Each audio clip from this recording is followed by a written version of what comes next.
ஒரு சாதிய கட்டமைப்பு இருக்குது. இவன் மேல் சாதிக்காரன், இவன் கீழ் சாதிக்காரன், பிராமணன், வைசியன், சத்திரன், சூத்திரன் 4 பேரும் பிரித்து பிராமணன், வைசியன், சத்திரன், சூத்திரன் கடைசியாக செருப்பு தைக்கிறவன், பறையடிக்கிறவன், இப்படி 4 வகையாக மக்களை பிரித்து கீழ் சாதிக்காரனை மேக்சிமம் உலகம் அவமானப்படுத்தியிருந்த போது அந்த மக்களிலே ஒடுக்கப்பட்ட மக்களிலே நசிக்கப்பட்ட மக்கள் இன்னைக்கு IAS IPS காரணமான ஒரே போராட்டம்.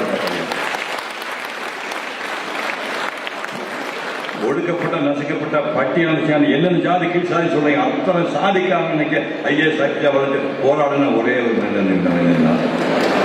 இந்த படத்தை 2007 நான் வரைந்த கடைசி பிரமாண ஓவியம் இதுதான். இப்போ பேசணும் வரையில இதை வரைக்கு முன்னாடி வைகோ கேள்விப்பட்டீங்க, அரசியல் திமுக பொதுச் செயலாளர் வைகோ சொன்னார், இப்பொழுது நீங்கள் உங்கள் ஓவியம் முற்றுப்பெற வேண்டும் என்றால் நீங்கள் பெரியார் ஓவியத்தை வரைய வேண்டும் என்று சொன்னார்.